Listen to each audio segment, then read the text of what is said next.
नमस्कार दोस्तों। सोचिए, अगर 13 साल की लड़की रात को अपने कमरे में सोने जाती है, अगली सुबह उसका शव खून से लथपथ मिलता है। घर के अंदर हुई यह हादसा, बाहर से जबरन घुसने का कोई निशान भी नहीं था।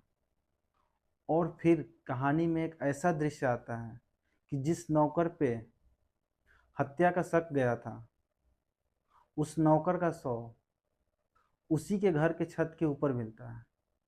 दो लाशें, एक घर, बदलती जांच और टूटते सबूत, और ऐसा सवाल जिसका जवाब आज तक पूरी तरह नहीं मिला है। दोस्तों, आज हम बात करने वाले हैं भारत के सबसे रहस्यमयी और चर्चित केसों में से एक, आरूसी तलवार मर्डर केस। वीडियो को अंत तक देखें, क्योंकि इस कहानी का हर मोड़ आपको चौंका कर रख देगा। दोस्तों, यह कहानी शुरू होती है नोएडा से।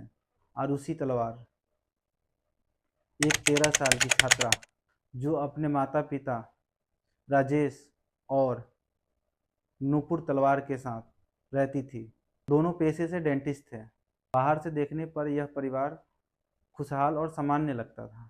आरुषि पढ़ाई में बहुत अच्छी थी, दोस्तों से बात करना पसंद करती थी और एक समान किशोरी की तरह जीवन व्यतीत कर रही थी। किसी ने कल्पना भी नहीं किया था कि उसका नाम एक दिन देश के सबसे चर्चित केस में आएगा। 15 मई 2008 रात का समय। अब आते हैं उस रात पे जिसने सब कुछ बदल दिया। सीबीआई रिकॉर्ड की जांच के अनुसार उस रात परिवार के साथ साथ समय बिताया और उसी को एक नया डिजिटल कैमरा दिया गया। कुछ तस्वीरें भी ली। सब कुछ सामान्य दिखाई दे रहा था। रात बढ़ती गई। परिवार अपने अपने कमरे में चले गए। बाद में यह भी सामने आया कि 9:10 के बाद आरुषि का मोबाइल इस्तेमाल में नहीं था। एक दोस्त ने रात को फ़ोन करने की भी कोशिश की, लेकिन संपर्क नहीं हो पाया। उस समय किसी ने नहीं सोचा होगा कि कुछ घंटे बाद एक बड़ा हादसा सामने आएगा। सुबह का समय, 16 मई 2008। सुबह घर की नौकरानी भारती पहुंचती है, लेकिन उस दिन सब कुछ अजीब था। आमतौर पे घर का दरवाज़ा नौकर खोलता था, जिसका नाम हेमराज बताया जाता है, लेकिन उस दिन कोई जवाब नहीं आया। बार बार घंटी बजाने के बाद नुपुर अपनी बालकनी से की ऊपर से नीचे फेंकती है। जब नौकरानी अंदर गई तो घर का माहौल सामान्य नहीं था। फिर वह दृश्य सामने आया। नौकरानी घबराई। फिर वह दृश्य आया जिसने सबको हिला दिया। आरुषि अपने कमरे में मृत पड़ी हुई थी। उसके गले पर गंभीर चोट थी और कमरे में खून फैला हुआ था। और यहीं से कहानी सामने आई। परिवार ने बोला हेमराज गायब है, और अचानक शक की सुई नौकर हेमराज पर लगती है। फिर उसके बाद पुलिस पहुंचती है, और पुलिस से कुछ थोड़ी बहुत गलतियां भी हुई थी। दोस्तों, इस केस का सबसे विवादित हिस्सा शुरू होता है। जब तक पुलिस पहुंचती है, तब तक घर में काफ़ी लोग जमा हो चुके थे। रिश्तेदार, पड़ोसी और आसपास के जानने वाले लोग। अब जरा सोचिए, एक मर्डर केस और क्राइम सीन पर इतने लोग। बाद में यही बात इस केस की सबसे कमजोरी बन गई, क्योंकि आरोप लगने के घटना स्थल को सही तरीके से सुरक्षित नहीं रखा गया था। बहुत सारे सबूत प्रभावित हो चुके थे। यही कारण है कि बाद की जांच बार बार उलझती चली गई। अब कहानी यहीं ख़त्म नहीं हुई। असली झटका तो अगले दिन लगा, जब घर के छत का दरवाज़ा खोला गया और वहाँ जो मिला, पूरे केस की दिशा ही बदल दी। वहाँ हेमराज का शव मिला। जी हाँ, जिस व्यक्ति पर हत्या का आरोप लगा था, उसी व्यक्ति का शव वहाँ पर मिला। अब सवाल बदल चुका था। कातिल कौन था? अगर हेमराज ने हत्या नहीं की तो ये कत्ल किसने किया, और अगर घर में कोई बाहरी व्यक्ति नहीं आया था तो अंदर मौजूद कौन थे।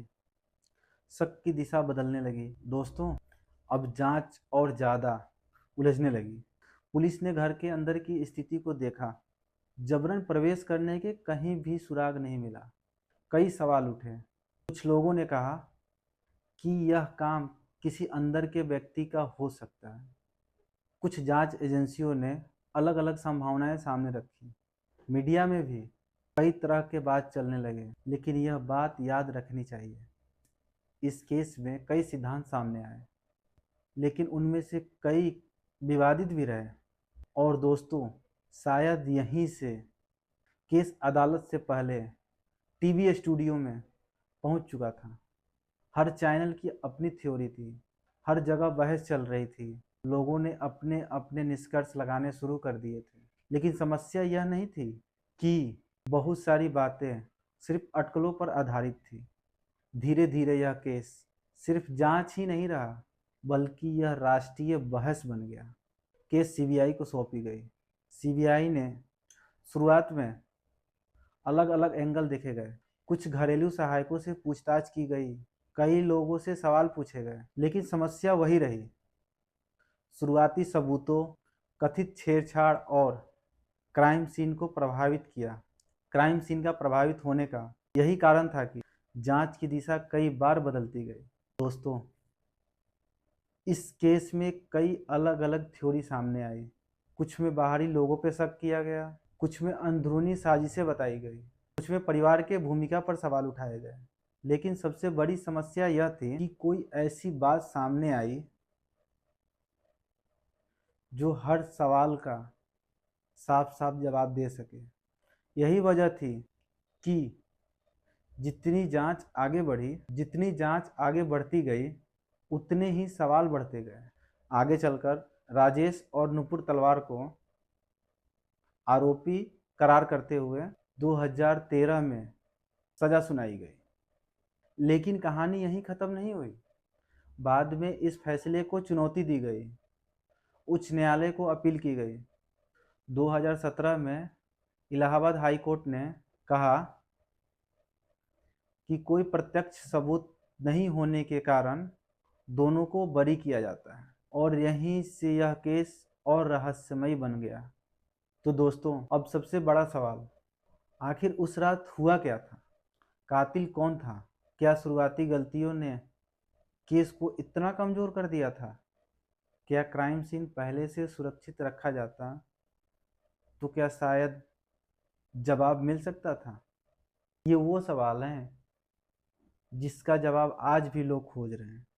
आरुषि तलवार केस सिर्फ मर्डर केस नहीं था, यह जांच, मीडिया और न्याय व्यवस्था पर सबसे बड़ा सवाल था। एक 13 साल की बच्ची और एक घरेलू सहायक की मौत, लेकिन इतने सालों बाद भी सच्चाइयों से धुंध रहे। दोस्तों, इस केस पर आपकी क्या राय है? आपको क्या लगता है, क्या यह रहस्य पूरी तरह से सुलझ पाएगा? कमेंट में अपनी राय जरूर दें। अगर वीडियो पसंद आई हो तो लाइक करें और हमारे चैनल द हिडन ट्रूथ को सब्सक्राइब करना ना भूलें। मिलते हैं एक और सच्ची कहानी से। तब तक के लिए धन्यवाद।